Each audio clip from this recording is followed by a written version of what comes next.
तलको त छैन। सबैजनालाई प्रभु येशू ख्रीष्टको नाममा जय मसीह। आउनुहोस् हामी रोमी 2 अध्यायबाट आज हामी परमेश्वरको वचन सिक्न लागेका छौँ। गत हप्ता हामीले रोमी 1 अध्यायबाट पीडित पावलले आफैलाई म परमेश्वरको स्वइच्छाले बनिएको दास हुँ भन्ने बारेमा हामीले हेरेका थियौँ। सुसमाचार र सुसमाचारका परिभाषाको बारेमा हामीले हेरेका थियौँ र त्यसपछि हामीले के हेरेका थियौँ भन्दा हामीले परमेश्वरमा चाहिँ कसैलाई पनि केही बहाना छैन भन्ने विषयमा पनि हामीले हेरेका थियौँ र हामीले कसरी परमेश्वरले साधारण प्रकाशबाट पनि उहाँले आफ्नो अस्तित्व देखाउनुहुन्छ र त्यहाँ बनाउने सृष्टिकर्ता कोही न कोही छ भन्ने बारेमा हामीले हेरेका थियौँ र विशेष प्रकाशमा पनि उहाँ आफै र बाइबल अनि पवित्र आत्मा अनि विवेकका कुराहरू हामीले हेरेका थियौँ भने आज हामी 2 अध्यायमा आएका छौँ। 2 अध्यायमा हामी हेर्छौँ कि परमेश्वरको न्याय सिद्ध छ मेरा प्रियहरू र परमेश्वरको न्यायबाट कोही पनि उम्कन सक्दैन भन्ने विषयमा आज हामी हेर्न लागेका छौँ। तपाईँहरू जतिजनाले यो जीवित वचन बाइबल फेसबुक पेज मार्फत लाइभ हेर्दै हुनुहुन्छ तपाईँलाई हामी हृदयदेखि स्वागत गर्न चाहन्छु। हाम्रो क्यालबरी च्यापल बानियाटार मण्डली अन्तर्गत हामी रोमी 2 अध्यायबाट परमेश्वरको वचन सिक्न लाग्दैछौँ।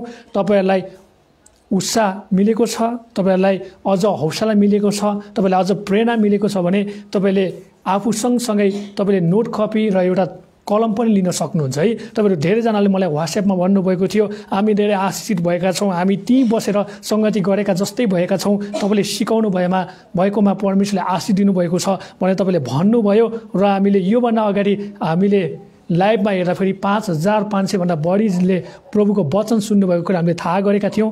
यो हप्ता हामी साह्रै व्यस्त भयो, हामी नुवाकोट गएका थियौँ, हाम्रो लागि प्रार्थना गरिदिनु भयो। हिजो हामी आएका छौँ, अझ पनि प्रार्थना गरिदिनुहोस्। आउने दिनमा आउने समयमा हामी विभिन्न ठाउँमा पुग्नुपर्छ, ती सेवकाईमा परमेश्वरले आशिष दिनुभएको होस् भनेर हाम्रो लागि प्रार्थना गर्नलाई म तपाईँलाई आह्वान गर्न चाहन्छु। र आउनुहोस् हामी रोमी 2 अध्यायमा आज हामी 3वटा कुरा हेर्नेछौँ। हामी पुरै रूपमा हेर्छौँ कि पावलले परमेश्वरको उत्तर दिनुभएको छ, जसले एकले अर्कालाई दोषाउँछन्, एकले अर्कालाई न्याय गर्ने काम गर्छन्। त्यस्ता मानिसहरूको प्रश्नको उत्तर चाहिँ पावलले 2 अध्यायको 1 देखि लिएर 16 पदमा दिनुभएको कुरा हामी थाहा गर्न सक्छौँ। यसमा हामी 3वटा कुरा हेर्नेछौँ। पहिलोमा कोही पनि परमेश्वरको न्यायबाट उम्कन सक्दैन। 2 अध्यायको 1 देखि 4 पदमा कोही पनि परमेश्वरको न्यायबाट परमेश्वरको इन्साफबाट उम्कन सक्दैन, कसैलाई केही पनि बहाना छैन। हामीले गत हप्ता नै हेरिसकेका छौँ यो विषयमा। अनि हामी हेर्छौँ परमेश्वरको न्याय के छ त? सिद्ध छ। 2 अध्यायको 5 देखि 11 पदमा परमेश्वरको न्याय सिद्ध छ भन्ने विषयमा हामी हेर्छौँ। अनि अन्तमा हामी के हेर्छौँ भन्दा परमेश्वरले हरेकलाई, त्यो दुवै एउटी होस् गैर एउटी होस्, अन्य जाति होस् वा विश्वासी होस्, सबैको उहाँले न्याय गर्नुहुन्छ। अनि न्याय गर्ने किसिममा हामी हेर्छौँ भने संसारको मान्छेको त न्याय हुन्छ भन्ने कुरा हामी जसले पनि जानेका छौँ र विश्वासीको लागि पनि के को लागि हुन्छ त? इनामको लागि न्याय हुन्छ है। इनामको लागि कस्तो गर्यो, के गर्यो, कस्तो सेवकाई गर्यो, कस्तो फल फलायो, परमेश्वरको इच्छा र योजना अनुसार के गर्यो, परमेश्वरले भनेको हरेक कामको लेखाजोखा गर्यो कि गरेन, जिम्मेवारी कर्तव्यहरू दायित्वहरू पुरा गरे कि गरेन भन्ने बारेमा हामी थाहा गर्न सक्छौँ। अनि यहाँनिर हामी हेर्छौँ नि 2 अध्यायको 12 देखि 16 पदमा यहाँनिर यहुदीलाई अन्य जाति दुवैलाई परमेश्वरले के हुन्छ? न्याय गर्नुहुन्छ। अनि हाम्रो परमेश्वर चाहिँ पक्ष हुनुहुन्छ भनेको मतलब पक्षपात रहितको परमेश्वर हुनुहुन्छ है। उहाँले कसैलाई पनि त यस्तो त उस्तो त काले त सेते होइन त डल्ले त दुब्ले भनेर त अग्लो त होचो भनेर उहाँले कहिले पनि छुटाउनुहुन्न। मानिसले त्यस्ता कुराहरू छुटाउँछन्, मानिसले त्यस्ता कुराहरूमा दोष देखाउँछन्, मानिसले त्यस्तो कुरामा के गर्छन् त? विरोध गर्छन्, झगडा सिर्जना गर्छन्, तर परमेश्वरले त्यस्तो काम गर्नुहुन्न। त्यही भएर हाम्रो परमेश्वरको न्याय चाहिँ सिद्ध र उहाँको न्याय के छ त? सत्य छ भन्ने बारेमा हामी थाहा गर्न सक्छौँ। अगाडि बढौँ हामी 1 पदमा, 2 अध्यायको 1 पदमा, रोमी 2 अध्यायको 1 पदमा। यसकारण अर्कालाई दोष लाउने ए मानिस तिमी जोसुकै भए तापनि केही बहाना छैन, किनकि जेमा तिमी अर्कालाई दोष लगाउँछौ त्यसैमा आफै पनि दोषी ठहरिने छौ, किनभने तिमी दोष लाउनेले पनि त्यही काम गर्छौ। अब पावलले यहाँ यस्तो व्यक्तिलाई भन्नुभएको छ कि जसले आफूभित्र पाप छ भनेर जान्दा जान्दा पनि अरूलाई चाहिँ पापी देख्दछ, आफूभित्र गल्ती छ भनेर देख्दा देख्दा पनि अरूलाई गल्ती देखाउँछ, आफै दोषी छ भने अरूलाई झन् दोषारोपण गर्छ र अरूलाई त चाहिँ खत्तम, त चाहिँ नराम्रो, त चाहिँ गए गुज्रेको, तैँले केही पनि गर्न सक्दैन भन्नेलाई चाहिँ पावलले चाहिँ यहाँ के गर्नु छ, मुक्तोर जवाफ दिनुभएको छ है, मुक्तोर जवाफ दिनुभएको छ। उहाँले भन्नुहुन्छ यसकारण अर्कालाई दोष लाउने रे, हे मानिस तिमी जोसुकै भए तापनि केही बहाना छैन, किनकि जेमा तिमी अर्कालाई दोष लगाउँछौ त्यसैमा आफै पनि दोषी ठहरिनेछौ, किनभने तिमी दोष लाउनेले पनि त्यही काम गर्छौ। के भन्छ, यसकारण अर्कालाई दोष लाउने, कसलाई भनिरहेछ पावलले यहाँ, दोष लगाउने अर्को व्यक्तिलाई भनिरहेको छ।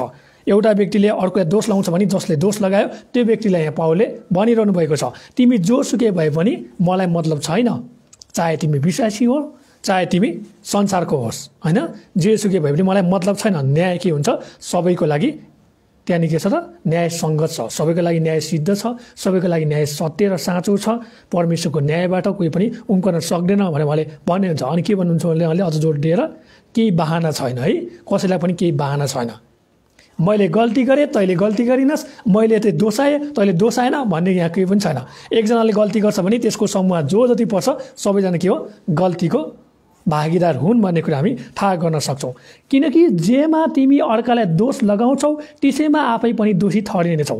त्यही भएर सकेसम्म के नगरौँ त, एकले अर्काको दोष लगाउने काम नगरौँ होइन, एकले अर्कालाई कुरा काट्ने कामहरू छोडौँ, एकले अर्काको फलानु यसको ढिस्काना त्यसको भन्ने कामहरू गर्न छोडिदिउँ।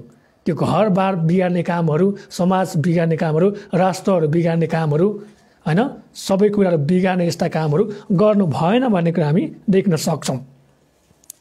किनभने तिमी दोष लाउनेले पनि त्यही काम गर्छौ अरे, के गर्छ अरे, कारण चाहिँ किनभने तिमी दोष लाउनेले पनि त्यही काम गर्छौ। एउटाले अर्कोलाई दोष लाउन के गर्छ त, आफूलाई दोष लाउँछ होइन, एउटा औँलाले अर्कोलाई देखाउन के गरेर हुन्छ त होइन, तिनवटा चारवटा औँलाले आफैलाई देखेर देखेर छ नि, यस्तो गरेर एउटा औँलाले देखेर छ यहाँनिर, तिनवटा औँलाले बाँकी आफैलाई पुरा देखेर छ है, त्यही कुराहरू यहाँ भन्दछ। 2 पदमा, यस्ता काम गर्नेहरूमाथि परमेश्वरको इन्साफ ठिकसँग पर्छ भनेर हामी जान्दछौँ।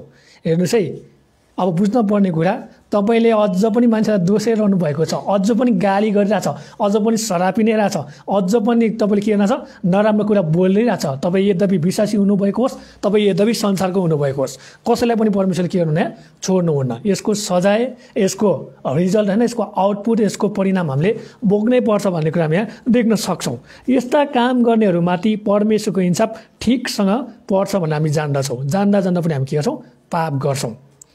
त्यही भएर तपाईँ र मैले गर्नुपर्ने कुरा के हो, यहाँ बहाना छैन भन्ने कुरा हामीले बुझ्नु पर्यो। अनि अर्कालाई दोष लगाउँछ भने आफै पनि के हुन्छौ, दोषी ठहरिन्छौ। मत्ती 7 अध्यायमा त्यही घटना छ नि है, तिमीले जुन नापले दिन्छौ त्यही नापले तिमी के गर्छौ, पाउँछौ भन्ने कुरा होइन, त्यहाँ जोग्ने कुरा थाहा गर्न सक्छौ। आफ्नो भाइको आँखामाथि के छ अरे, मुडो छ, त्यो मुडो ननिकालिकन तिमी के गर्छौ त, आफैलाई चाहिँ होइन त्यहाँ पवित्र ठहराउन खोज्छौ, आफैलाई चाहिँ तिमीले माथि राख्न खोज्छौ भने तिमी आफै के हो त, त्यो पापको मुडोमा भएको एउटा पापको परिणाम हो भन्ने कुरा हामी थाहा गर्न सक्छौँ। यहाँ भन्दछ, यस्ता काम गर्नेहरूमाथि परमेश्वरको इन्साफ ठिकसँग पर्छ भनेर हामी जान्दछौँ। हे मानिस तिमीले यस्ता काम गर्नेलाई दोष लाउँछौ र आफै पनि त्यही काम गर्छौ भने के परमेश्वरको इन्साफबाट उम्कन्छौ भन्ने तिमी ठान्छौ। अब हेर्नुहोस् त, परमेश्वरले के भन्नुभएको छ यहाँ, कसैलाई पनि उहाँले के गर्नुभएको छैन, छुट्याउनु भएको छैन है। त चाहिँ ठुलो, त चाहिँ सानो, तिमी चाहिँ प्यारो, तिमी चाहिँ के अरे मलाई मन नपर्ने भन्ने कुरा परमेश्वरले गर्नुभएको छैन। गल्ती गर्नेले के गर्न पाउँछ, सजाय पाउँछ। पापको ज्याला मृत्यु हो। गल्ती गरेर पश्चाताप गर्दैन, गल्ती गरेर आफ्नो गल्तीलाई स्वीकार्दैन भने त्यसले अब कहाँ जानुपर्छ, जेल जानुपर्छ कि पर्दैन, यसो हिसाबमा पर्छ है। तर उसले क्षमा माग्यो, मलाई फेरि पनि मौका दिनुहोस्, अब उपरान्तदेखि म गर्दिनँ भन्यो भने पुलिसले पनि यसो मौका दिन्छ दिँदैन, दिन्छ नि होइन, 2-4 लट्ठी हानिदिन्छ, अनि ल राम्रो गर अनि छोड्छ छोड्छ। हामी यहाँ ती कुराहरू देख्न सक्छौँ। 4 पदमा, अथवा परमेश्वरको कृपाले तिमीलाई पश्चातापमा दोहोऱ्याउँछ भन्ने थाहा नपाएर के तिमी उहाँको दया, सहनशीलता र धैर्यको प्रशंसालाई तुच्छ ठान्छौ। अब तपाईँले 3 र 4 पदमा हेर्नुहुन्छ भने यहाँ चाहिँ घमण्डी मान्छेको विषयमा भन्दै हुन्छ पावलले है। घमण्डीहरूले के भन्छ, यहाँ त्यो परमेश्वरले जति पाप गरे पनि जति अधर्म गरे पनि क्षमा दिने त अनि के चाहियो र भने के छ परमेश्वरको अनुग्रह घमण्ड गर्ने, परमेश्वरको दयामाथि घमण्ड गर्ने, परमेश्वरको कृपामाथि घमण्ड गर्ने। त्यस्ता मान्छेहरूलाई पावलले के भन्छ, तिमीहरू त अब परमेश्वरको न्यायबाट बाँच्न सक्दैनौ, उम्कन सक्दैनौ। तिमीहरूले आफ्नो गल्तीलाई के गर त पहिलो स्वीकार, दोस्रो पश्चाताप गर, तेस्रो क्रिस्टको चरणमा जाऊ र पाँचौँमा के गर त क्षमा माग। अनि मात्र तिमीहरूले क्षमा पाउँछौ, तिमीहरूले जीवन पाउँछौ, तिमीहरूले अनन्तका करारका परमेश्वरको के पाउँछौ त प्रतिज्ञालाई पनि पाउँछौ, सबै कुरा पाउँछौ। अनि मात्र तिमीहरू स्वर्गको भागीदार हुन्छौ भनेर यहाँनिर पावलले भन्नुभएको कुरा हामी थाहा गर्न सक्छौँ। अनि म तपाईँलाई यही उत्साह दिन चाहन्छु, म तपाईँलाई यही आग्रह गर्न चाहन्छु, अनि म तपाईँलाई यही चुनौती दिन चाहन्छु कि परमेश्वरको अनुग्रहलाई, परमेश्वरको कृपालाई, परमेश्वरको दयालाई, परमेश्वरको भलाइलाई, परमेश्वरको विश्वस्तलाई, परमेश्वरको नम्रतालाई, परमेश्वरको संयमलाई, परमेश्वरले दिनुभएको आत्मसंयमको कुराहरूलाई सबै कुरालाई के नहुनुहोस् त सस्तो नबनाउनुहोस् है। हामीले सस्तो बनायो भने कुनै पनि मूल्य छैन भनेर भन्छौँ भने तपाईँ र म के हो घमण्डी हो, तपाईँ र म नै परमेश्वरको विरोधी हो। अनि परमेश्वरले तपाईँ र मलाई के गर्नुपर्छ बाध्यतामा आएर उहाँले अन्तमा आएर तपाईँ र मेरो न्याय गर्नुपर्ने कुरा हामी देख्न सक्छौँ। आजदेखि तपाईँ र म न्यायमा पर्न चाहँदैनौँ, तपाईँ र हामी न्यायमा पर्न चाहँदैनौँ भने तपाईँ र मैले गर्नुपर्ने काम के हो अरूलाई कहिले पनि नदोषौँ। हुन्छ मान्छेसँग गल्ती, हामी कमजोर मानिसहरू हौँ, हामी आमाको गर्भदेखि नै पाप बोकेर आएका मानिसहरू हौँ, स्वभावले नै हामी पापी छौँ। त्यही कारणले के गरौँ त यी पापहरूलाई हामीले गल्ती गरेर स्वीकारौँ, स्वीकार्नमा केही पनि बिग्रिँदैन है। तर नस्वीकारिकन एकले अर्कालाई देखायो भने के हुन्छ आदम र हब्बाले गरेको जस्तै परिणाम आउँछ र त्यहाँनिर एकदम नराम्रो कुराहरू हुन्छ भन्ने कुरा हामी थाहा गर्न सक्छौँ। त्यही भएर हामीले गर्नुपर्ने काम के हो, पहिलो कदम चाहिँ आफूले गरेको गल्तीलाई स्वीकार्ने, दोस्रो कुरा चाहिँ एकले अर्कालाई क्षमा माग्ने, तेस्रो कुरा चाहिँ के गर्ने त अर्ज बिन्ती गर्ने है मैले यस्तो पाप गरेँ उस्तो पाप गरेँ मलाई क्षमा गरिदिनुहोस्। अनि चौथो कुरा चाहिँ के हो त समर्पणताको जीवन जिउने है। अब मैले जे गरेँ अब म यो गर्दिनँ, अब म पश्चाताप गर्छु, म अब प्रभुको वचनमा हिँड्छु, पवित्र आत्माको सल्लाह अनुसार चल्छु, म अरूको कुरा सुन्दिनँ, म वचनकै कुरालाई हेर्छु, वचनको कुरालाई निहाल्छु, वचनकै कुरामा म के गर्छु त डोरिनेछु भनेर त्यो काम गऱ्यो भने मात्र तपाईँ र म के हुन्छ त न्यायबाट उम्कन सक्छौँ। तर हामीले गल्ती गर्दै त्यो परमेश्वर येशूले के गर्छ त्यसले के गर्छ भनेर जिद्दी गर्दै घमण्डी गर्दै होइन फाइफुटी लाउँदै हिँड्छौँ भने आफूले खनेको खाल्टोमा आफै पर्छौँ अनि आफै के हुन्छ त न्यायबाट उम्कन सक्दैनौँ भन्ने कुरा हामी यहाँ देख्न सक्छौँ। अब मैले तपाईँलाई भनिसकेको छु मत्ती 7:1-5 त्यस्तै कुराहरू छ। अनि कोही पनि परमेश्वरको न्यायबाट बच्न सक्दैन भन्ने कुरा हामीले 2:1-4 हेऱ्यौँ। हामी अर्को बुदामा जानेछौँ 5-11 परमेश्वरको न्याय सिद्ध छ, सत्य छ र साँचो छ है। 5-11 तर परमेश्वरको धार्मिक इन्साफ प्रकट हुने त्यस क्रोधको दिनको लागि आफ्नो कठोर र अपश्चातापी हृदयले गर्दा तिमीले आफ्नो निम्ति क्रोध थुपारी रहेछौ। के भन्छ यहाँ 4 दोष देखायो, दोष आयो तर के गरेन क्षमा मागेन। आफूले क्षमा माग्न पर्ने उल्टो के भयो आफै दोषी भएर आफै पापी भएर अरूलाई दोषी देख्नु अनि अरूलाई पापी देख्नु र आफ्नो गल्तीलाई स्वीकार नगर्नु नै के हो यहाँनिर क्रोध थुपार्नु हो कि होइन हो नि है। त्यहाँनिर एउटा के गर्नु त क्रोध थुपार्नु। जस्तो उदाहरणको लागि मैले रामे भन्नेको बारेमा नराम्रो भन्दै अब म आफै नराम्रो छु, रामेको बारेमा नराम्रो भन्दै अरूलाई सबैले कुरा लगाइदिएपछि त्यो अब रामेलाई रिस उठ्छ हुँदैन, त्यसलाई त भेटौँ न, त्यसलाई त मैले काट्छु, त्यसलाई त मार्छु पक, त्यसले मेरो नभने त्यो जस्तो खत्तम कोही छैन। त्यो आफै नराम्रो भएर मेरो बारेमा बढाइ चढाइ गर्नेछ, त्यसलाई म काट्छु भने भन्छ भन भन्छ, उसलाई रिस उठ्छ हुँदैन उठ्छ नि है। यहाँनिर त्यस्तै कुरा हामी देख्न सक्छौँ है। 5 तर परमेश्वरको धार्मिक इन्साफ प्रकट हुने त्यस क्रोधको दिनको लागि आफ्नो कठोर र अपश्चातापी हृदयले गर्दा तिमीले आफ्नो निम्ति क्रोध थुपारिरहेछौ। जबसम्म तपाईँ र मैले साँचो रूपमा पश्चाताप गर्दैनौँ, जबसम्म तपाईँ र मैले साँचो रूपमा पछुटाउ गर्दैनौँ, जबसम्म तपाईँ र मैले साँचो रूपमा स्वीकार गर्दैनौँ हाम्रो गल्ती अधर्महरू हामीले गरेका नराम्रा कुराको हामीले होइन जबसम्म साँचो रूपमा हामी के गर्दैनौँ त स्वीकार्दैनौँ, पश्चाताप गर्दैनौँ, तबसम्म तपाईँ र ममाथि के रहनेछ क्रोध रहनेछ भन्दछ। बुझ्नुभयो नि है, क्रोध रहनेछ।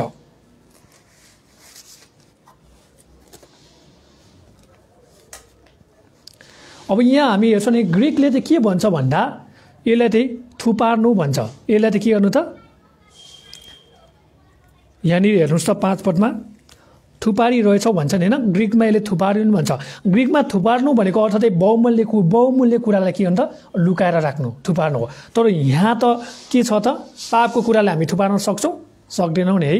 हाम्रो घमण्ड, हाम्रो अहङ्कार, हाम्रो लोभ, लालच, दाह, ईर्ष्या, स्वार्थीपन, फुट, गुटबन्दी, झैझगडा, ईश्वरको कुराहरूलाई हामी लुकाएर राख्छौँ। तर हामीले के गर्नु पर्यो? यो हाम्रो लागि बहुमूल्य कुरा हो होइन है। यस्ता कुराहरू तपाईँ र मेरो लागि के हो नि त प्रियहरू? बहुमूल्य कुरा होइन। तपाईँ र मेरो लागि बहुमूल्य कुरा के हो त? पवित्र आत्माले दिएको ती 9वटा फलहरू हो कि होइन? हो नि। प्रेम गर्नु पर्यो, आनन्दित हुनु पर्यो, धैर्यता हुनु पर्यो, सहनशीलता हुनु पर्यो, नम्रता हुनु पर्यो, आत्मसंयमी हुनु पर्यो, अरूलाई पनि परमेश्वरको वचनबाट के गर्नु पर्यो? उत्साह दिने, सल्लाह दिने, हौसला दिने व्यक्तिहरू हामी हुनु पर्यो। यस्ता कुरा चाहिँ हामीले थुपार्नुपर्छ। तर यस्ता पापका कुरा, घमण्डका कुरा, लोभ लालचको कुरा, दाहका कुरा, ईर्ष्याको कुरा, रुपियाँ पैसा मोहको कुराहरू हामीले चाहिँ छोड्न पर्ने कुराहरू हामी यहाँ देख्न सक्छौँ। त्यो यहाँ 5 पद भन्छ, तर परमेश्वरको धार्मिक इन्साफ प्रकट हुने त्यस क्रोधको दिनको लागि आफ्नो कठोर र अपश्चातापी हृदयले गर्दा तिमीले आफ्नो निम्ति क्रोध थुपारिरहेछौ। अब यहाँ उत्तर के छ? पश्चाताप गरेको छैन होइन। जुन पाप गर्यो त्यो पापलाई छोडेर अगाडि बढेको छैन। अब तपाईँ र मैले गर्नुपर्ने, तपाईँ र हामीले गर्नुपर्ने काम के हो त? हामी सबैले गर्नुपर्ने काम चाहिँ हामीले गल्ती गरेका छौँ भने, हामीले अधर्म गरेका छौँ भने हामीले स्वीकार गर्नु पर्यो, अनि त्यसलाई बिर्सी पठाउनु पर्यो, अनि त्यसलाई हटाउनु पर्यो, अनि त्यो बाटोमा कहिले पनि लाग्नु भएन। अनि त्यसलाई के भन्छ त? पश्चाताप भन्छ। भजन सङ्ग्रह 51को 17 पदमा राजा दाउदले एकदम उत्कृष्ट तरिकाले भन्नुभएको छ, तोडेको आत्मा, पश्चातापी आत्मालाई चाहिँ परमेश्वरले के भन्छ? जोड्न चाहनुहुन्छ, लिन चाहनुहुन्छ, क्षमा दिन चाहनुहुन्छ, अङ्गालोमा गोद लिन चाहनुहुन्छ र फेरि पनि मौका दिन चाहनुहुन्छ र उहाँको पवित्र आत्माको अगाडिमा चाहिँ उहाँले गवाएर साक्षी बनाउनुहुन्छ, चलाउन चाहनुहुन्छ। एउटा फलदायी सेवकाई, एउटा फलदायी ख्रीष्टको राज्य विस्तार गर्न चाहनुहुन्छ भन्ने कुरा हामी थाहा गर्न सक्छौँ। यहाँ 5 पदले भन्न खोजेको त्यो हो। ग्रिकमा यसलाई थुपार्नु भन्ने कुराले चाहिँ बहुमूल्य कुरा बुझिन्छ। तर यहाँनिर हामी हेर्छौँ भने चाहिँ उनीहरूले कस्तो कुरा थुपारे त? स्वभावका कुरा, डर लाग्दा स्वभावको कुरा थुपारे, पापका कुराहरू थुपारे, घमण्डका कुराहरू, अनैतिकका कुराहरू थुपारे, नचाहिने कुरा थुपारे। यस्ता कुरालाई हामीले बहुमूल्यको रूपमा लिनुहुन्न। तपाईँ र मेरो जीवनमा बहुमूल्य कुरा के हो? क्रिस्टको रगत हो है। क्रिस्टको रगतलाई हामीले बहुमूल्य ठहराउनुपर्छ। क्रिस्टको प्रेमलाई, क्रिस्टको शक्तिलाई, क्रिस्टको शान्तिलाई, क्रिस्टले दिनुभएको जति पनि कुराहरू हाम्रो हृदयमा, हाम्रो जीवनमा, हाम्रो शरीर, आत्मा र प्राणमा चाहिँ बहुमूल्य हुनुपर्छ। त्यो बाहेक अरू कुनै पनि कुरा हामीले बहुमूल्य बनाउनुहुन्न। किनकि प्रभु येशूले तपाईँ र मलाई के भनेको छ? मोलतिर छुटाउनु भएको छ है। दिया बरसबाट हामीलाई उहाँले खोज्नु भएको छ, निकाल्नु भएको छ, रगतको दाम तिर्नु भएको छ। उहाँको बहुमूल्य, पवित्र, सिद्ध, कुनै पनि खोट नभएको, दाग नभएको, पाप रहित त्यो रगतले आज तपाईँ र मलाई के भन्छ? दुवाई दिइरहेको छ। यो कुरा हामीले बुझ्नुपर्छ। यहाँ 5 पदले त्यही कुराहरू भन्दछ। अब जसले यो घमण्डका कुरा, पापको कुरालाई थुपार्छ उनीहरू परमेश्वरको न्यायबाट के हुन्छ? दुःख पाउनेछ। परमेश्वरले अवश्य के गर्नुपर्ने हुन्छ? न्याय गर्न पर्ने हुन्छ भन्ने कुरा हामी देख्न सक्छौँ। अनि मात्र उनीहरूले के छ? परमेश्वरको रिस के हो, परमेश्वरको क्रोध के हो, परमेश्वरको न्याय के छ त? सत्य छ भन्ने कुरा पत्ता लगाउँछ। परमेश्वर साँच्चै नै साँचो हुनु रहेछ भन्ने कुरा पत्ता लगाउँछ। हामीलाई परमेश्वरले धेरै समय दिनुभएको थियो, हामी आफैले के गर्दा त नबुझ्यौँ, हामी आफैले घमण्ड गऱ्यौँ, हामी आफै पतन भयो, हामी आफैले परमेश्वरलाई चिन्न सकेनौँ भनेर एक दिन के छ? रुनेछन्, डाँडा किट्नेछन्। तर के हुनेछ? समय ढिलो हुनेछन् है।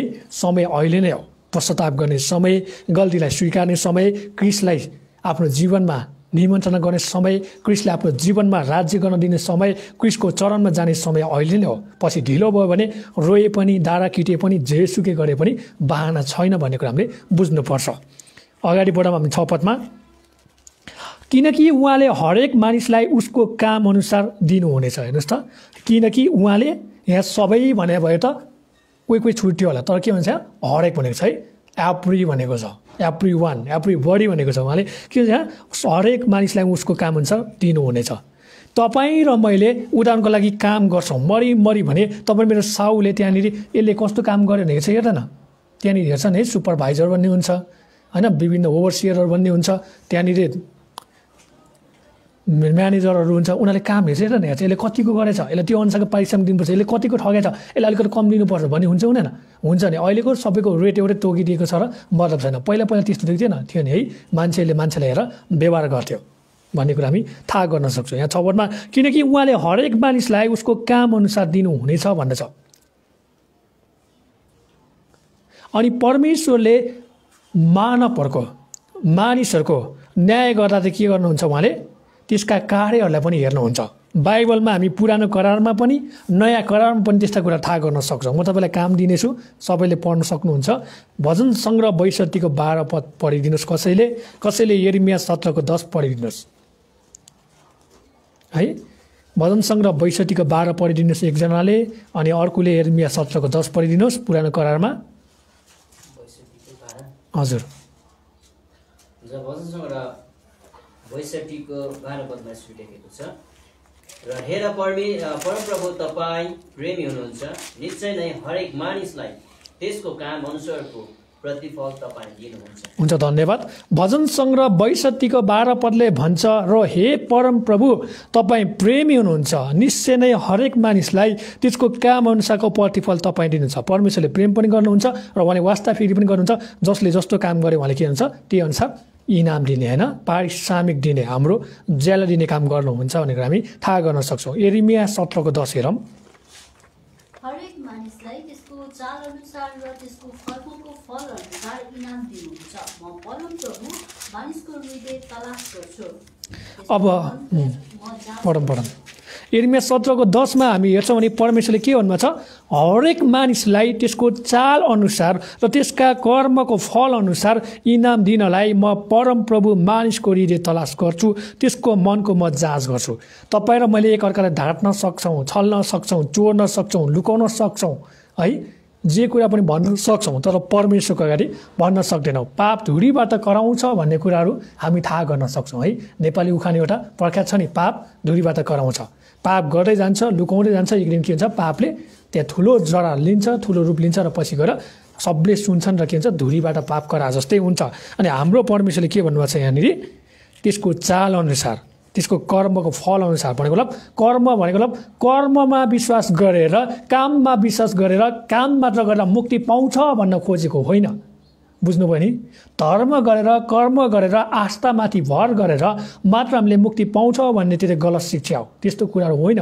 मात्र प्रभु येशूलाई विश्वास गर्यो भने मात्र, क्रिस्टलाई होइन, मात्र येशू क्रिस्ट, अरू कुरा होइन। मात्र येशू क्रिस्टले तपाईँ र मलाई बगाउनु भएको रगतलाई, उहाँको क्रुसीकरणलाई याद गरेर उहाँले हाम्रो निम्ति मारिनुभयो, गाडिनुभयो, तेस्रो दिनमा बौडी उठ्नुभयो, र उहाँ 40 दिन 40 रात पछाडि स्वर्ग उठाइलानुभयो, र हामीलाई अहिले पनि उहाँले लिनलाई आउँदै हुनुहुन्छ बादलको सवारीमा, र ऱ्याप्चर गर्न उहाँ तयारी हुनुहुन्छ। दोस्रो आगमन पनि नजिकै नै छ। जसले विश्वास गर्दैन उहाँले न्याय गर्नुहुन्छ त्यहाँनिर, होइन, इसाई होस् वा गैर इसाई सबैको न्याय गर्नुहुन्छ भनेर विश्वास गर्नुहुन्छ, र यो हृदयबाट स्वीकार्नुहुन्छ, र तपाईँ मेरो प्रभु र मेरो मुक्तिदाता हुनुहुन्छ भनेर विश्वास गर्छौँ भने मात्र मुक्ति पाउँछौँ। यहाँ कर्म भनेको छ मख नपर्नुहोस्, यो होइन, यो मुक्ति पाउने कुरालाई जोड दिएको छैन, यो इनाम पाउने कुरालाई जोड दिएको कुरा हामी देख्न सक्छौँ। अनि हाम्रो परमेश्वरले हरेकको हृदयलाई चाहिँ खोताल्ने काम गर्नुहुन्छ।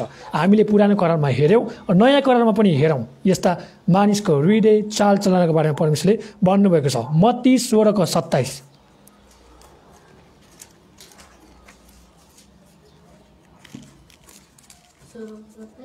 मत्ती 16:27।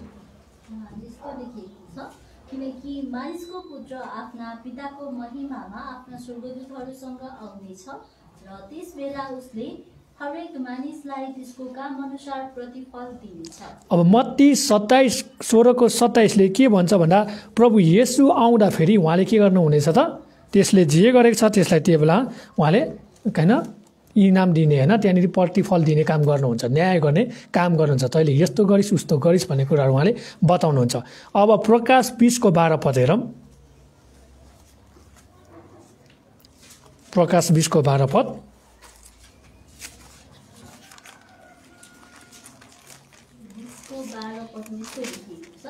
मैले ठुला र साना सबै मृतकहरूलाई सिंहासनको सामुन्ने उभिरहेको देखेँ, र पुस्तकहरू खोलिए। अर्को एउटा पुस्तक पनि खोलियो जो जीवनको पुस्तक हो। ती पुस्तकहरूमा लेखिएका कुरा मुताबिक तिनीहरूका काम अनुसार मृतकको इन्साफ भयो। अब प्रकाश 20:12 यहाँनिर हामी पुस्तकहरू भन्ने कुरा देख्छौँ है। एउटा जीवनको पुस्तक अनि अर्को के हो त, त्यहाँनिर यिनीहरूको कामहरूको बारेमा बयान गरेको पुस्तकहरू पनि हामी देख्न सक्छौँ, होइन, न्याय गर्नुपर्ने त्यहाँ कुराहरू पनि हामी देख्न सक्छौँ। प्रकाश 20:12ले त्यही भन्दछ यहाँनिर, मैले ठुला र साना सबै मृतकहरूलाई सिंहासनको सामुन्ने उभिरहेको देखेर पुस्तकहरू खोलिए। यहाँ एउटा पुस्तक मात्रै भनेको छैन, यहाँ पुस्तकहरू भनेपछि यहाँ धेरै पुस्तकहरू हामी देख्न सक्छौँ। अर्को एउटा पुस्तक पनि खोलियो जो जीवनको पुस्तक हो। जीवनको पुस्तकमा नाम लेखेको चाहिँ के हुनेछ, अन्तिमसम्म पनि बचाइनेछ हैन। जीवनको पुस्तकमा नाम नलेखेको चाहिँ बचाइँदैन। त्यो चाहिँ प्रभु येशूलाई विश्वास गरेको, प्रभु येशूलाई मुक्तिदाता भन्न घोषणा गरेको, प्रभुसँग उद्धार पाएको मान्छेहरूको नाम हुन्छ, हो कि भन्नुहोस् त? हो। अनि यहाँ अर्को पुस्तक भनेको के हो, परमेश्वरले दिएको जिम्मेवारी, कामहरू, कर्तव्यहरू, दायित्वहरू पुरा गरे कि गरेन। हिब्रूको पुस्तकमा भनेको छ नि लेखाजोखाको कुराहरू त्यहाँ छ कि छैन, कस्तो काम गर्यो, कतिजनाको आत्मा बचायो, कति ठाउँमा सुसमाचार प्रचार गर्यो, कतिजनाले दिएको होइन त्यहाँनिर सपोर्टको कुराहरू राम्रोसँग गर्यो कि गरेन, कि खायो कि भ्रष्टाचार गर्यो कि नअरूलाई दिएर पठायो कि परमेश्वरले देख्दैन, हाम्रो मान्छेले देख्दैन भनेर आँखा छल्यो कि, यस्ता सबै कुराहरू के हुन्छ यसमा लेखिनेछ है। अनि हामी यसमा के हुन्छ होसियार हुनुपर्ने कुरा हामी देख्न सक्छौँ। अनि यहाँ भन्दछ लेखिएका कुरा मुताबिक तिनीहरूका काम अनुसार मृतकहरूको इन्साफ भयो भन्छ। अनि परमेश्वरले के हुन्छ अन्तमा इन्साफ गर्नुहुन्छ भन्ने कुरा हामी थाहा गर्न सक्छौँ। अनि तपाईँ र मैले बुझ्नुपर्ने कुरा हाम्रो कर्मले, हाम्रो आस्थाले, हाम्रो विश्वासले अनि हामीले सामाजिक कुराहरू गरेर राष्ट्रको लागि मात्रै काम गरेर तपाईँ र मैले मुक्ति पाउँदैनौँ, अनन्त जीवन पनि हामी कमाउन सक्दैनौँ है। हाम्रो कार्यले, हाम्रो यो कर्मले, हाम्रो भाग्यले हामी केही पनि गर्न सक्दैनौँ। तर तपाईँ र मैले के गर्न सक्छौँ, मात्र येशू ख्रीष्टमा विश्वास गर्छौँ, उहाँ मारिनुभयो, गाडिनुभयो, बौरी उठ्नुभयो भनेर विश्वास गर्छौँ भने मात्र तपाईँ मैले मुक्ति पाउँछौँ, अनन्त जीवन पाउँछौँ र हामी स्वर्गमा के गर्न सक्छौँ, हामी चढिरहन सक्छौँ भन्ने कुरा हामी थाहा गर्न सक्छौँ। यसको लागि याकुब 2:17 पढौँ।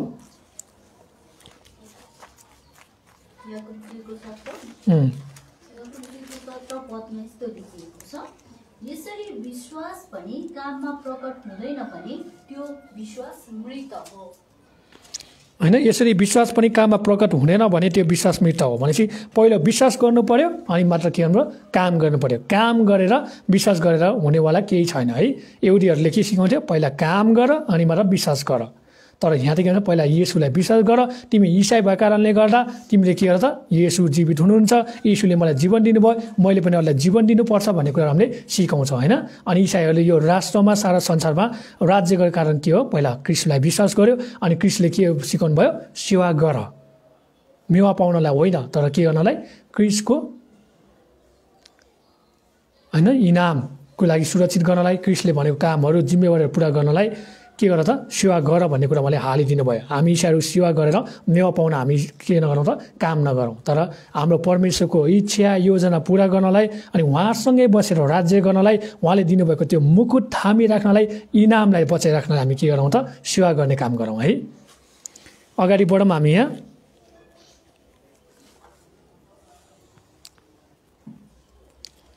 यहाँनिर हेरौँ हामी 7 पदमा, धैर्यसँग असल काम गरेर महिमा, इज्जत र अमरत्व खोज्नेहरूलाई चाहिँ उहाँले अनन्त जीवन दिनुहुनेछ।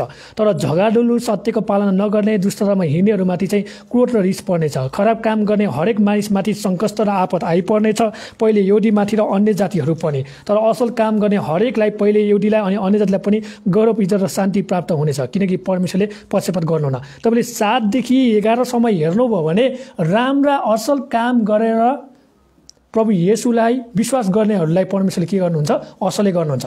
तर नराम्रा काम गर्ने, प्रभु येशूलाई विश्वास नगर्ने होइन, नराम्रा पनि काम गर्ने, प्रभु येशूलाई विश्वास नगर्नेहरूलाई परमेश्वरले के गर्नुहुन्छ, उहाँले राम्रो इनाम दिनुहुन्न है, आशिषहरू दिनुहुन्न भन्ने कुरा हामी थाहा गर्न सक्छौँ। तपाईँ र मैले गर्नुपर्ने काम चाहिँ धैर्य हुनु पर्यो, इज्जत जोगाउने कामहरू गर्नु पर्यो अनि क्रिस्टलाई पछ्याइरहनु पर्यो, अनि मात्र तपाईँ र मैले के गर्छौँ, अनन्त जीवन पाउन सक्छौँ भन्ने कुरा हामी देख्न सक्छौँ। तपाईँ मैले त्याग्न पर्ने काम चाहिँ झगडा गर्नु भएन, असत्यको पछि लाग्नु भएन, दुष्टताको पछि लाग्नु भएन है। हामी झगडा गर्ने व्यक्तिहरू हुनु भएन, हामी सत्यको पालना गर्ने व्यक्ति हुनु पर्यो, दुष्टतामा हिँड्ने होइन, हामी सज्जन व्यक्ति हुनु पर्यो। क्रिस्टलाई क्रोधमा खनाउने व्यक्तिहरू हामी हुनु भएन, क्रिस्टलाई रिस उठाउने व्यक्तिहरू हामी हुनु भएन। रिसले परमेश्वरको धार्मिकता ल्याउँदैन भन्ने कुरा यहाँ बताउँछ। 9 पदमा, खराब काम गर्ने हरेक मानिसमाथि के आउँछ, सङ्कष्ट र आपद आइपर्नेछ, पहिले यहुदीमाथि र अन्य जातिहरू पनि है। यहुदीहरूलाई पनि आएका होइन, आयो, अन्य जातिहरूलाई पनि आएका होइन, आयो। यहाँ परमेश्वर के देखाउँछ, कसैलाई पनि के छैन त, भेदभाव छैन। परमेश्वरको तर्फबाट कसैलाई पनि भेदभाव छैन, अन्य जातिलाई पनि भेदभाव छैन, अनि त्यहाँनिर यहुदीलाई पनि भेदभाव छैन।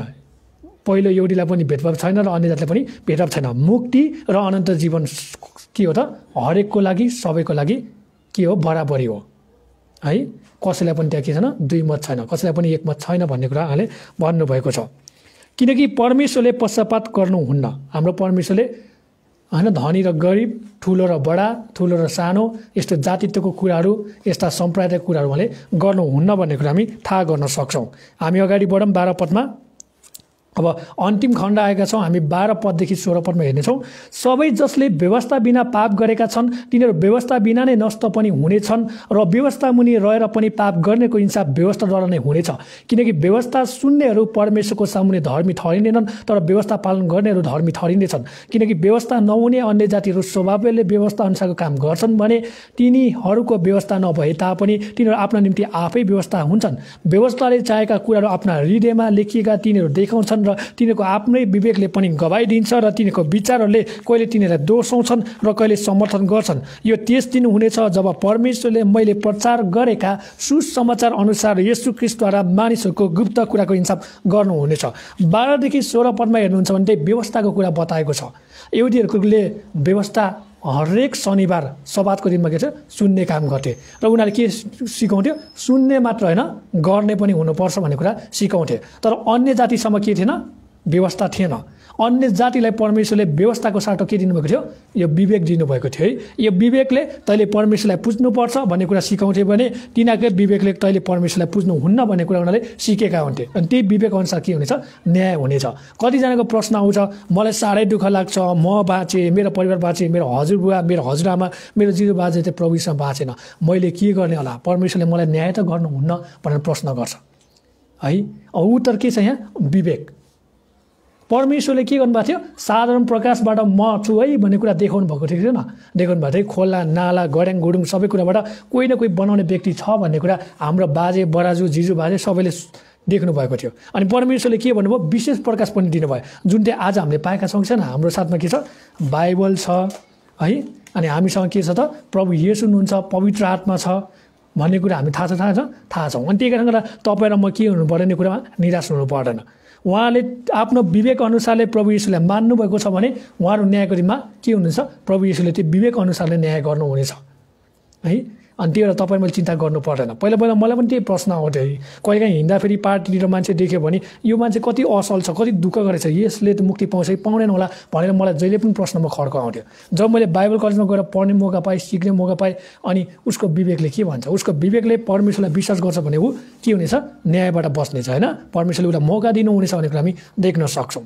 तर उसको विवेकले त्यो काम छैन, त्यो खत्तम हो, मैले पुज्नु पर्दैन भन्छ भने परमेश्वर त्यो अनुसार न्याय गर्नुहुन्छ है। त्यही तपाईँ र मैले मरिरहेका मान्छेहरूको लागि प्रार्थना गर्नु पर्दैन। पहिलाको लागि हामी टाउकामा पुरपुरो समाउँदै के गर्ने भनेर चिन्ता लिनुपर्ने छैन भन्ने कुरा हामी थाहा गर्न सक्छौँ। केले न्याय गर्नेछ, विवेकले। तपाईँ र मैले बुझ्नुपर्ने कुरा, यहुदीहरूले पहिलो इसाईहरूलाई के सिकाउँथ्यो, व्यवस्था पालन गर्नुपर्छ। व्यवस्था भनेको के हो, यो वचन हो। पहिला त्यतिखेर येसायाको पुस्तक मात्रै थियो, अहिले हामीसँग 66वटा पुस्तक छौँ है। उनीहरूले व्यवस्था मात्रै सिकाउँथे। उनीहरूले के भन्थ्यो, सुनेर मात्र होइन गर्नुपर्छ, तिमीहरूले के गर्नुहुन्छ, गर्नुपर्छ भन्ने कुरा सिकाउँथ्यो। अनि व्यवस्थाले तपाईँ र मलाई के गरेन, धर्मी ठहराउँदैन है। व्यवस्थाले तपाईँ र मलाई जीवन दिँदैन, व्यवस्थाले तपाईँ र मलाई मुक्ति दिँदैन।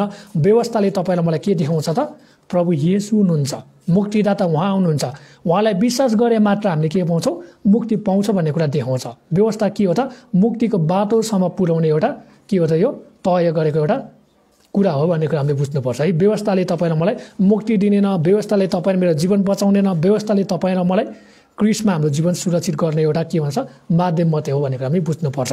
तपाईँले मैले व्यवस्था होइन, तपाईँले मैले के गर्नु पऱ्यो त, क्रिस्ट यसलाई विश्वास गर्नु पऱ्यो है। क्रिस्टको अनुग्रहमा चाहिँ जिउनु पऱ्यो, क्रिस्टको अनुग्रहमा भर पर्नु पऱ्यो, क्रिस्टले भनेको कुरालाई चाहिँ खोज तलास गर्नु पऱ्यो। अनि व्यवस्थाले तपाईँलाई मलाई धर्मी ठहराउँदैन, तपाईँ र म ओहो धर्मी पवित्र सिद्ध भन्ने कुराले ठहराउँदैन। कसले ठहराउँछ त, हामीलाई प्रभु येशूले ठहराउनुहुन्छ। अनि यहाँ चाहिँ यहुदी र अन्य जातिको बिचमा के छ, यहुदीहरूलाई परमेश्वरले व्यवस्था दिनुभएको छ। अब यिनीहरूको न्याय के हुन्छ, व्यवस्था अनुसारै हुनेछ, वचन अनुसार नै न्याय हुनेछ। अब अन्य जातिलाई प्रभु येशूले के गर्नुभएको छ, त्यहाँनिर विवेक दिनुभएको छ। उनीहरूले यो वचन पढेर कोही बाँच्न सक्छन्, कोही पढेर चाहिँ बाँच्दैनन्। उनीहरू अन्तिम अवस्थामा उनीहरूको न्याय कसरी हुन्छ, विवेकद्वारा हुन्छ है। विवेक, तिम्रो घरमा कोही आएको होला नि सुसमाचार सुनाउन, तिमीले विवेक प्रयोग गर्यो कि गरेन भन्ने त्यस्ता खालको के हुन्छ, एउटा त्यहाँनिर एउटा प्रश्न हुनसक्छ है। मैले मेरो छोराछोरीलाई यति सालमा यो वर्ष तिम्रो गाउँमा पठाएको थिएँ, तिमीसँग त बाइबल पढ्न आउने थियो, तिमीले त बाइबल भन्ने थाहा थिएन, तिमीलाई त इसाई भन्ने थाहा थिएन, त्यो बेला मेरो छोराछोरीले भन्यो होला नि, त्यो बेला तिमीले आफ्नो विवेकलाई के गर्यो त, प्रयोग गर्यो कि गरेन? उसले विवेक प्रयोग गरेको छ भने ऊ बचाइन्छ, उसले विवेकलाई प्रयोग गरेको छ भने बचाइँदैन, होइन? ऊ न्यायबाट त्यहाँनिर बस्ने र नबस्ने चाहिँ विवेकमा भर पर्छ भन्ने कुरा हामी थाहा गर्न सक्छौँ। अनि तपाईँले मैले बुझ्नुपर्ने कुरा त यो हो कि प्रभु यीशुले तपाईँलाई मलाई उहाँको के दिनुभएको छ? वचन दिनुभएको छ, जीवित वचन दिनुभएको छ, जिउँदो छ यो वचन क्रियाशील छ। यसलाई तपाईँलाई मैले चाहिँ काममा प्रयोग गर्नुपर्छ, विश्वास गर्नु पर्यो, काममा प्रयोग गर्नु पर्यो। अनि परमेश्वरले यहाँ यहुदी र अन्य जातिमाथि के गर्नुभएको छैन? भिन्नता देखाउनु भएको छैन, भेदभाव देखाउनु भएको छैन। हामी एकदम अन्त्यमा आएका छौँ। यहुदीहरूलाई परमेश्वरले व्यवस्था दिनुभएको थियो, उनीहरूसँग परमेश्वरको मापदण्ड थियो, उनीहरूले हरेक सभामा परमेश्वरको वचन सुन्ने काम गर्थ्यो र उनीहरू के भन्थ्यो? व्यवस्था मात्रै सुनेर हुँदैन, यसलाई काममा पुरा गर्नुपर्छ। अनि यिनीहरूले व्यवस्थालाई के भन्छ? आज्ञामा उनीहरूले सिरोपर गर्नुपर्छ। लेवी 18:5 पढिदिनु।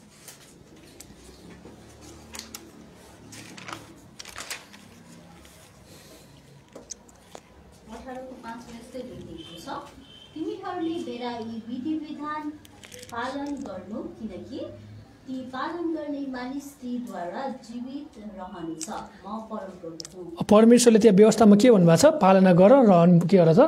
बचाउ भनेको छ। त्यहाँ पालना गरेर मात्रै प्रभुलाई प्रभु मुक्तिदाता भनेर विश्वास गरेन भने उनीहरू बचाइँदैन भन्ने कुरा हामी थाहा गर्न सक्छौँ। अनि परमेश्वरले के भन्नुहुन्छ? परमेश्वरलाई स्वीकार गर्ने, परमेश्वरलाई आदर गर्ने, परमेश्वरलाई प्रेम गर्नेलाई चाहिँ उहाँले के भन्छ? बचाउनुहुन्छ भन्ने कुरा हामी थाहा गर्न सक्छौँ। अनि यहाँ परमेश्वरले के भन्नुहुन्छ? अन्य जातिलाई परमेश्वरले व्यवस्था दिनुभएको छैन। अब परमेश्वर के हुनुहुन्छ त? न्यायकर्ता हुनुहुन्छ है। परमेश्वर नै न्यायाधीश हुनुहुन्छ, परमेश्वर नै वकिल हुनुहुन्छ। अनि परमेश्वरको न्यायबाट तपाईँ हामी कोही पनि के गर्न सक्दैनौँ? उम्कन सक्दैनौँ भन्ने कुरा यसले बताउँछ। अनि परमेश्वरले अन्य जातिलाई के दिनुभएको छ? विवेक दिनुभएको छ। भजन सङ्ग्रह 139:1-3 पद पढौँ, त्यहाँबाट हामी थाहा गर्न सक्छौँ।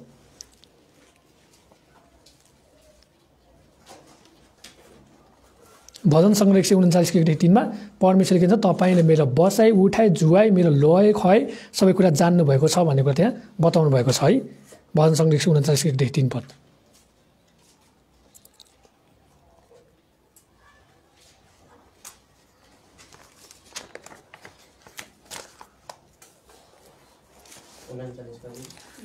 एक देखि 3 पद हुन्छ। भजन सङ्ग्रह 139:1-3 लेखेको छ, हे परमप्रभु तपाईँले मेरो पराग गर्नुभएको छ अनि मलाई चिन्नुहुन्छ।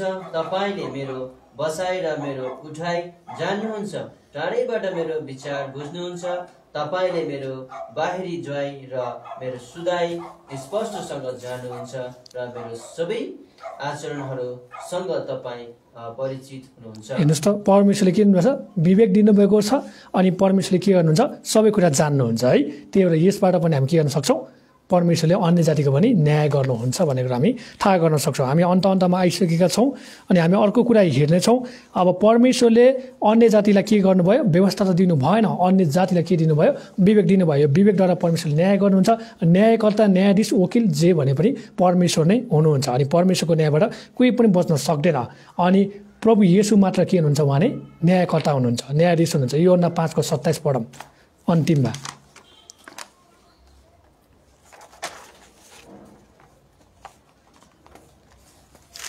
यूहन्ना 5:27 सुसमाचार रचित यूहन्ना 5:27।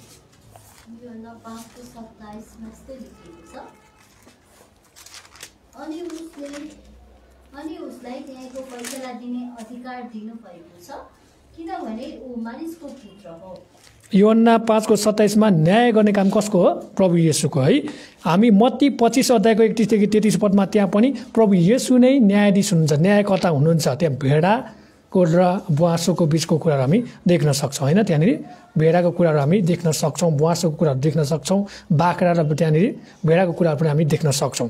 अनि पीडित 17:30-31 पदमा प्रभु येशूलाई चाहिँ न्यायाधीशको रूपमा चाहिँ परमेश्वर पिताले के गर्नुहुन्छ? नियुक्त गर्नुभएको छ। पीडित 17:30-31 हामी थाहा गर्न सक्छौँ। तपाईँ मेरो लागि आजको असल खबर भनेको चाहिँ प्रभु येशू के हुनुहुन्छ? तपाईँ मेरो लागि न्यायाधीश हुनुहुन्छ है। संसारको न्यायाधीशले हामीलाई न्याय दिन नसके पनि, संसारको न्यायाधीशले हाम्रो असल न्याय नगरे पनि तपाईँ र मेरो पक्षमा सधैँभरि असल गर्ने, सधैँभरि सिद्ध रूपमा न्याय गर्ने, तपाईँ र मलाई सत्य र साँचो ठहराउने प्रभु येशू चाहिँ हाम्रो के हुनुहुन्छ, न्यायकर्ता हुनुहुन्छ। आमेन। अनि जसले प्रभु येशूमाथि यो विश्वास गर्छ उहाँले पापीहरूलाई के हुन्छ, उद्धार गर्नुहुन्छ। कहाँबाट भन्दा उहाँले कल्भरीको क्रुसबाट है, कल्भरी क्रुसमा उहाँले के गर्नुभएको छ, हामीलाई उद्धार गर्नुभएको छ। आफू मारिकन, आफू गाडिकन अनि हामीलाई के गर्नुभयो, जीवन दिनुभयो। अनि हामीलाई तिमीहरू सत्य छौ, साँचो छौ, तिमीहरू सिद्ध परमेश्वरको न्यायमा छौ भन्ने कुरा देखाउन उहाँ के गर्नुभयो, बौडी पनि उठ्नुभयो, मरेको मरे गर्नु भएन। अनि उहाँले के गर्नुभएको छ, हामीलाई प्रतिज्ञा गर्नुभएको छ, म तँलाई लिन आउनेछु, जागर उठा, प्रार्थना गर, चोर जस्तै म आउनेछु भने उहाँले भन्नुभएको कुरा हामी थाहा गर्न सक्छौँ। आउनुहोस् हामी अन्तिम प्रार्थना गर्नेछौँ र आजको वचनलाई हामी यिनै अन्त गर्नेछौँ।